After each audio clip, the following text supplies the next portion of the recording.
नमस्कार दोस्तों संविधान के अंतर्गत आज हम लोग एक बहुत ही इम्पोर्टेंट और महत्वपूर्ण टॉपिक पढ़ने वाले हैं जिसका नाम है कैग। इसको आपने बहुत सुना होगा, पढ़ा भी होगा, लेकिन आज आपको कैग हम इस तरीके से पढ़ाएंगे, ऐसी कुछ अनमोल बातें बताएंगे इसके बारे में जो आज तक आपने किसी भी किताब में या कहीं पर भी नहीं पढ़ी होंगी।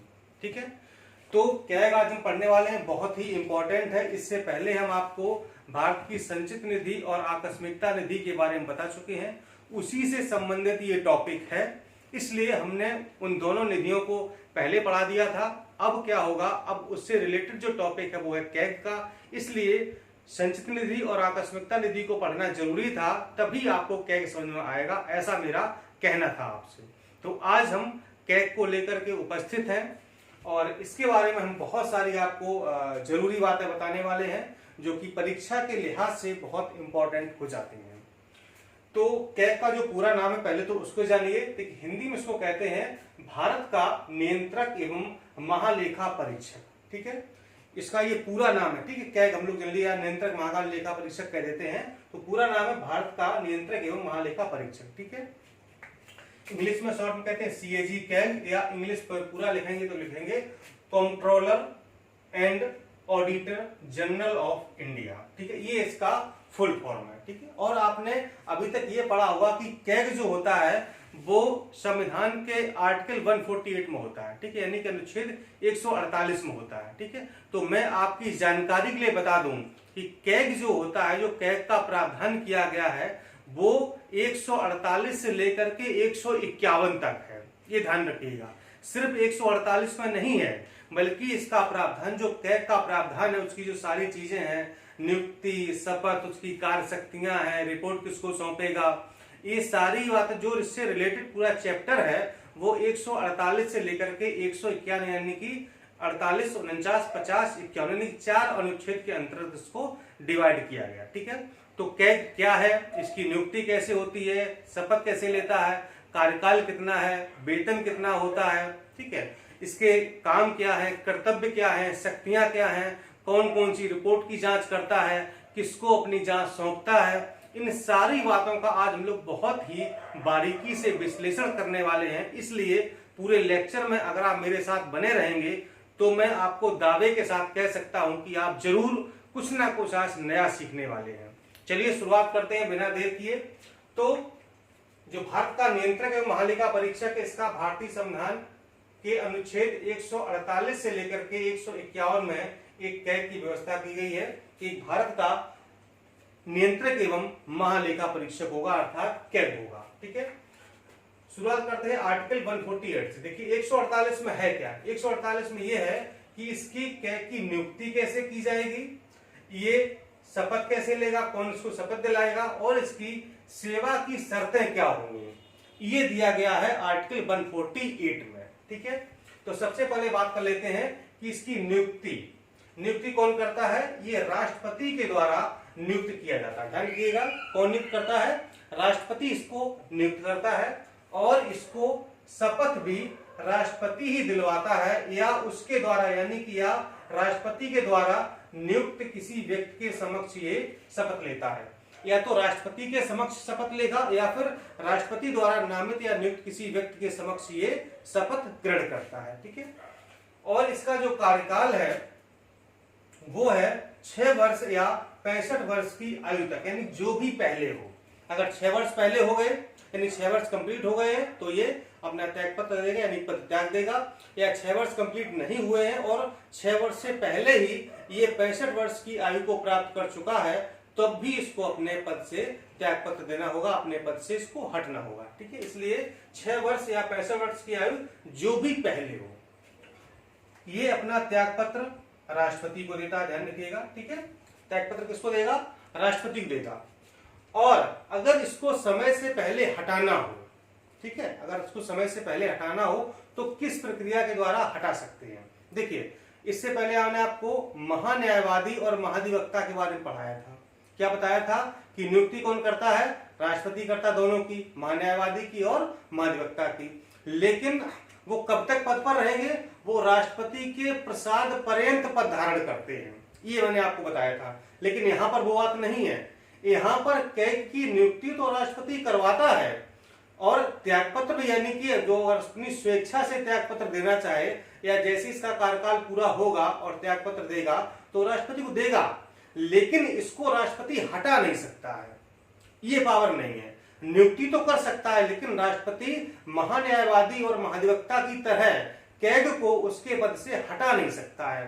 तो देखिए इसके हटाने की प्रक्रिया क्या है कि कैसे इसको उसके पद से समय से पूर्व भी हटाया जा सकता है। तो साबित कदाचार या अयोग्यता के आधार पर संसद के दोनों सदनों द्वारा विशेष बहुमत के साथ प्रस्ताव पारित करके या प्रस्ताव पास करके इसको हटाया जा सकता है। कहने का मतलब यह है कि इसको महाभियोग के द्वारा हटाया जा सकता है, या तो इस पर कोई कदाचार लगा हो या असमर्थता हो, अर्थात जिस तरीके से सुप्रीम कोर्ट के न्यायाधीश को महाभियोग या फिर साबित कदाचार के आधार पर हटाया जा सकता है उसके पद से, सेम उसी प्रक्रिया के द्वारा कैग को भी हटाया जा सकता है। राष्ट्रपति को पावर नहीं है कि वो उसको जो है पद से हटा पाए, जब तक कि दोनों सदनों से विशेष बहुमत पारित नहीं हो जाता है, यानी कि साबित कदाचार सिद्ध नहीं हो जाता है, अर्थात महाभियोग की प्रक्रिया संपन्न नहीं हो जाती है, तब तक इसको इसके पद से हटाया नहीं जा सकता। ठीक है, तो ये अंतर है कैग में और महान्यायवादी या महाधिवक्ता में।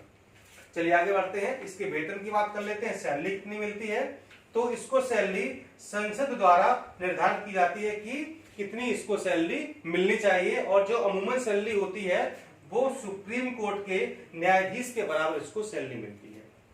यानी जो भी सैलरी है या जो भत्ते हैं, वेतन है, या जो भी सेवा की और भी चीजें हैं, तो जो भी यानी कि सर्वोच्च न्यायालय का न्यायाधीश है उसको जो भी वेतन भत्ते मिलते हैं वही सेम कैग को भी प्राप्त होते हैं। ठीक है, और यहाँ पर एक चीज और जान लीजिए कि कैग की योग्यता के बारे में संविधान में कोई जिक्र नहीं किया गया। ठीक है, कि कैग की क्या योग्यता होनी चाहिए। बेसिकली कैग कौन बनता है, जो आईएएस या आईपीएस या आईआरएस अधिकारी होते हैं, यानी कि जो प्रशासनिक सेवा के अधिकारी होते हैं, उनको बेसिकली कैग बनाया जाता है। ठीक है, जो भी रिटायर्ड ऑफिसर होते हैं, ठीक है, या फिर जो भी समय से पहले उनको बनाया जा सकता है। ठीक है, और खास बात ध्यान रखना है कि किसी भी मंत्री को इस पद के लिए योग्य नहीं माना गया, अर्थात मंत्री को कैग नहीं बनाया जा सकता है। ठीक है, क्योंकि ये पद जो है वो प्रशासनिक सेवा से बेसिकली रिलेटेड है, तो इसलिए उन्हीं व्यक्तियों को बनाया जाता है। मंत्री वगैरह इस पद को धारण नहीं कर सकते हैं। नेक्स्ट, सेवानिवृत्ति के पश्चात भारत सरकार के अधीन कोई पद धारण नहीं कर सकता है। यानी कि अगर इसका सेवा काल समाप्त हो गया है, रिटायर्ड हो गया है, 65 साल का हो गया है, या फिर 6 साल जो है इसकी अवधि पूरी हो गई है, तो इसके बाद भारत सरकार के अधीन ये कोई भी पद धारण नहीं कर पाएगा। ठीक है, और जो वर्तमान में कैग हैं वो है सोमा रॉय वर्मन जी हैं, और ये देश की 24वीं क्रम की कैग हैं। और अगर इनको महिला के हिसाब से देखा जाए तो ये देश की 7वीं महिला है जो कि कैग बनी है। ठीक है, ओवरऑल क्रम इनका 24वां है और महिलाओं के क्रम में इनका 7वां है। ठीक है, 1 दिसंबर 2019 को उन्होंने पदभार ग्रहण किया था, तब से लेकर के अभी तक ये अपने पद पर हैं। और जो देश के प्रथम कैग थे उनका नाम है वी नरहरि राव। ठीक है, जो देश के प्रथम कैग थे 1948 के आसपास इनकी नियुक्ति की गई थी, तो जिनका नाम है वी नरहरि राव। ठीक है, तो ये तो बात होगी यहाँ पर हम लोग जो है 148 की। अब हम आते हैं अनुच्छेद 149 में कि ये 149 में क्या दिया गया। तो आपको बताना चाहेंगे कि 149 में कैग की कर्तव्य और शक्तियों की चर्चा की गई है कि उसके कर्तव्य क्या होंगे और उसकी शक्तियां क्या होंगी। ठीक है, इन दोनों के बारे में चर्चा की गई है 149 में। चलिए शुरुआत करते हैं। तो देखिए क्या इसके कर्तव्य क्या शक्तियां, बहुत ही बारीकी से समझने का प्रयास करिएगा। भारत की संचित निधि तथा राज्य एवं संघ राज्य, और संघ राज्य कैसे, जहां पर विधानसभा हो, उन संघ राज्यों की बात हो रही है जिन राज्यों में विधानसभा है। ठीक है, कि संचित निधि से व्यय संबंधी लेखाओं की लेखा परीक्षा करता है। ठीक है, यानी कि भारत की संचित निधि से या किसी राज्य की संचित निधि से या किसी संघ राज्य की संचित निधि से अगर कोई व्यय होता है, कोई भी व्यय संबंधी लेखा होता है, कोई व्यय संबंधी कार्य होता है, तो ऐसे लेखाओं की ये लेखा परीक्षा करता है कि जो व्यय किया गया है वो सही है, उचित है, किसी प्रकार का कोई कदाचार या भ्रष्टाचार या कोई अनियमितता तो नहीं की गई है। ठीक। और क्या होगा, भारत की आकस्मिकता निधि तथा भारत के सार्वजनिक खाते के साथ साथ प्रत्येक राज्य की आकस्मिकता निधि और सार्वजनिक खाते से होने वाले सभी खर्चों का परीक्षण करता है। कहने का मतलब यह है कि मैं आपको इसलिए पढ़ा चुका हूं, संचित निधि और आकस्मिकता निधि मैंने आपको पढ़ाई थी पहले, इसलिए कि भारत की आकस्मिकता निधि हो, चाहे वो किसी राज्य की आकस्मिकता निधि हो, और उसके साथ साथ भारत के या फिर राज्य के सार्वजनिक खाते से किसी भी प्रकार का कोई खर्च होता है, यानी सभी प्रकार के खर्चों का परीक्षण करता है। यानी कि भारत की आकस्मिकता निधि से या किसी भी राज्य की आकस्मिकता निधि से कोई भी व्यय होता है, कोई भी खर्चा किया जा रहा है, तो उन सारे लेखाओं की, उन सारे जो भी व्यय हो रहे हैं, उन सब का परीक्षण कौन करता है, CAG कैग करता है। यानी कि कहने का मतलब है कि चाहे वो संचित निधि हो या फिर आकस्मिकता निधि हो, चाहे वो केंद्र की हो, चाहे वो राज्य की हो, चाहे वो संघ राज्य की हो, कौन परीक्षण करेगा? कुछ भी व्यय हो रहा है तो कौन परीक्षा करेगा, कौन जांच करेगा? CAG जांच करेगा कि जो भी किया गया है वो उचित तो है, कोई प्रकार की समस्या तो नहीं है, कुछ गड़बड़ी तो नहीं की गई, इस बात की ये परीक्षा करता है। और क्या करता है CAG? राष्ट्रपति या राज्यपाल के निवेदन पर किसी अन्य प्राधिकरण के लेखाओं की भी लेखा परीक्षा करता है। ठीक है, यानी कि अगर राष्ट्रपति कहता है या फिर किसी राज्य का राज्यपाल कहता है कि किसी भी संस्था या किसी प्राधिकरण की जांच की आवश्यकता है, तो कैग उन संस्थाओं या प्राधिकरणों की जांच भी कर सकता है, जैसे कि स्थानीय निकायों की परीक्षा। ठीक है, जो स्थानीय निकाय होते हैं तो उनकी भी परीक्षा कर सकता है राज्यपाल या फिर राष्ट्रपति के कहने पर। तो ये तो है इसके कार्य और शक्तियां जो कि प्रमुख हैं। हालांकि इसके अलावा भी कई सारे छोटे मोटे काम होते हैं, जैसे कि अगर भारत सरकार किसी कंपनी को कोई अनुदान देती है तो उनकी भी जांच वांच कर लेता है। ठीक है, या और कोई अन्य प्रकार का व्यय हो रहा है तो उससे संबंधित भी जांच कर लेता है। ठीक है, लेकिन ये जो 3 कार्य है ये बहुत ही प्रमुख हैं, इसलिए हमने यहाँ पर इनका जिक्र किया हुआ है। ठीक है, क्योंकि यहाँ पर कथन और कारण से प्रश्न बन जाता है, इसलिए इनको पढ़ना जरूरी है। संचित निधि से संबंधित, आकस्मिकता निधि से संबंधित और जो ही स्थानीय निकाय वगैरह है तो उनकी परीक्षा से संबंधित ये विशेष रूप से कार्य करता है। ये हो गया अनुच्छेद 149। अब आते हैं अनुच्छेद 150 पर। ठीक है, देखिए 150 में क्या कहा गया है कि संघ एवं राज्यों के लेखाओं को ऐसे प्रारूप में रखा जाएगा जो राष्ट्रपति कैग की सलाह पर निर्धारित करे। कहने का मतलब यह है कि चाहे वो केंद्र सरकार हो, चाहे वो कोई भी राज्य सरकार हो, उसके लेखाओं के प्रारूप यानी कि उसकी ड्राफ्टिंग या लेखाओं का विवरण इस तरीके का होना चाहिए जिस तरीके से राष्ट्रपति निर्धारित करता है कि इस प्रकार से प्रारूप बनना चाहिए। और राष्ट्रपति किसकी सलाह लेता है? कैग की सलाह लेता है। यानी कि राष्ट्रपति कैग की सलाह पर राज्यों को और संघ को यह निर्देशित करता है कि जो आपके लेखाओं का विवरण है या जो आपके लेखाओं का प्रारूप है वो इस प्रारूप के आधार पर या इस रूपरेखा के आधार पर होना चाहिए। ठीक है, ये राष्ट्रपति कहता है कैग की सलाह पर राज्यों को और संघ राज्यों को और केंद्र सरकार को यह निर्देश देता है। ये होगी बात। इस बात को हमको अंत में पढ़ेंगे जो मैंने यहाँ बॉक्स में लिखा हुआ। अब हम आते हैं आर्टिकल 151 पर, 151 पर आ जाते हैं।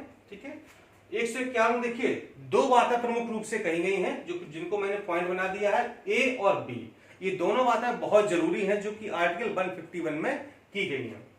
पहली बात यह है कि कैग केंद्र सरकार के लेखाओं से संबंधित प्रतिवेदनों को राष्ट्रपति को देता है, जिसे वह संसद के प्रत्येक सदन के पटल पर रखते हैं या रखवाते हैं। ठीक है, यानी कि कैग केंद्र सरकार के जो भी लेखाओं से संबंधित उसने जांच की है। ठीक है, यानी कि प्रतिवेदन मतलब क्या होता है? रिपोर्ट। ठीक है, प्रतिवेदन को कहते हैं रिपोर्ट या रिपोर्टिंग। तो कैग ने केंद्र सरकार के जितने भी लेखाओं की जांच की है उसकी रिपोर्ट बना ली।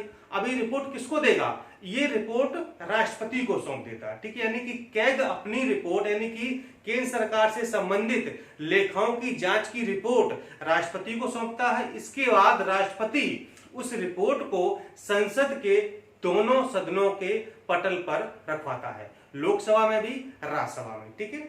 ये केंद्र से संबंधित हो गया है। सेम बात राज्य से संबंधित कही गई है कि कैग किसी राज्य के लेखाओं से संबंधित प्रतिवेदनों को उस राज्य के राज्यपाल को देता है, जिसे वह राज्य के विधानमंडल के पटल पर रखवाता है, ठीक है। कैग का काम क्या है कि किसी भी राज्य की अगर उसने लेखाओं की जांच की है, उसकी रिपोर्ट बनाई है, उस रिपोर्ट को है उस राज्य के राज्यपाल को सौंप देगा। राज्यपाल का काम यह है कि वो विधानमंडल के जो भी सदन है, एक सदन है या दो सदन है, तो उन सदन के पटल पर रखवाना ये राज्यपाल का काम होता है, ठीक है। केंद्र में राष्ट्रपति का काम है और राज्यों में राज्यपाल का ये काम होता है। यानी कि कैग के द्वारा प्रस्तुत की गई रिपोर्ट को या प्रतिवेदन को संसद के या फिर विधानमंडल के पटलों पर रखवाना ये राष्ट्रपति या फिर राज्यपाल का काम होता है, ठीक है। ये बहुत जरूरी है 151 जो कि रिपोर्ट से संबंधित है। इसके अलावा ये तो बात है कहीं ए और जो बी दो पॉइंट है ये 151 कहेंगे, ठीक है। ये जो मैंने लिखा हुआ है इसके अतिरिक्त है, यानी कि जो राष्ट्रपति को प्रतिवेदन सौंपता है कैग, वो कौन कौन से प्रतिवेदन होते हैं इसकी बात की गई है। तो कैग राष्ट्रपति को 3 लेखा प्रतिवेदन प्रस्तुत करता है, यानी कि 3 प्रकार के लेखा रिपोर्टिंग यानी अकाउंट रिपोर्टिंग या लेखा प्रतिवेदन प्रस्तुत करता है। कौन कौन से? विनियोग लेखाओं पर लेखा रिपोर्ट, ठीक है। विनियोग लेखाओं पर लेखा परीक्षा रिपोर्ट। दूसरा है वित्त लेखाओं पर लोक परीक्षा रिपोर्ट। तीसरा है सरकारी उपक्रमों पर लेखा परीक्षा रिपोर्ट। ये 3 प्रकार की रिपोर्ट या प्रतिवेदन कैग राष्ट्रपति को उपलब्ध करवाता है। इसके बाद इन तीनों रिपोर्टों को राष्ट्रपति क्या करेगा? इन रिपोर्टों को दोनों सदनों के पटल पर रखवाता है, ठीक है। फिर क्या होगा? फिर होगा ये कि इसके बाद जो लोक लेखा समिति है, पब्लिक अकाउंट कमेटी है, पीएसी है, वो क्या करेगी? इसकी जांच करेगी और जांच करने के बाद ये लोकसभा अध्यक्ष को सौंप देती है या फिर संसद को सौंप देती है, ठीक है। तो देखिए फिर से इसको एक बात समझ लीजिए कि जो कैग है वो राष्ट्रपति को 3 प्रकार के प्रतिवेदन प्रस्तुत करता है। इनका नाम है, ये लिखा हुआ है, विनियोग लेखाओं पर लेखा परीक्षा रिपोर्ट, वित्त लेखाओं पर लोक परीक्षा रिपोर्ट और तीसरी है सरकारी उपक्रमों पर लेखा परीक्षा रिपोर्ट। इन तीनों रिपोर्टों को जब कैग राष्ट्रपति के सामने प्रस्तुत कर देता है तो राष्ट्रपति का काम है कि ये संसद के दोनों सदनों के पटलों पर रखवाता है। इसके बाद लोक लेखा समिति इन प्रतिवेदनों की जांच करती है और जांच करने के बाद जो भी रिपोर्ट होती है, अच्छी या बुरी जो भी होती है, वो लोक लेखा समिति लोकसभा अध्यक्ष या फिर संसद को सौंप देती है। इस प्रकार से जो है ये कैग की रिपोर्ट की जांच हो जाती है और कैग को संसद की लोक लेखा समिति के गाइड, मित्र एवं मार्गदर्शक के रूप में कार्य करता है, ठीक है। जो कैग क्या है? वो संसद की जो लोक लेखा समिति है, तो लोक लेखा समिति है उसका गाइड भी है, मित्र भी है और मार्गदर्शक भी है। कौन? कैग। यानी कि कैग और लोक लेखा समिति आपस में एक दूसरे से मिलकर काम करते हैं, एक दूसरे को सपोर्ट करते हैं, ठीक है। इसलिए हमने आपको समितियां पहले पढ़ा दी थी, संचित निधि और आकस्मिकता निधि पहले ही पढ़ा दी थी, ताकि आपको बाद में बताना ना पड़े, किसी प्रकार की समस्या ना हो, ठीक है। तो ये था आज का हमारा लेक्चर टॉपिक कैग का। मुझे उम्मीद है कि आपको बहुत सारी नई जानकारियां मिली होंगी। अगर कोई नई जानकारी मिली हो तो मैं उम्मीद करता हूं कि आप कमेंट जरूर करेंगे। लेक्चर आपको कैसा लगा है कमेंट करिए, आप बताइए। और अगर इससे संबंधित कोई आपको समस्या है, कोई बात समझ में नहीं आई है, तो फिर भी आप कमेंट करिए और हमको बताइए। मैं उसका उचित और माकूल जवाब देने का प्रयास करूंगा। अगर जवाब छोटा होगा तो कमेंट बॉक्स में ही दे देंगे, अगर जवाब बड़ा होगा तो फिर आपका कमेंट हम संडे को आपका शामिल करेंगे और उसका विस्तार से आंसर देने का प्रयास करेंगे। चलिए मिलता है अगले वीडियो में। नमस्कार।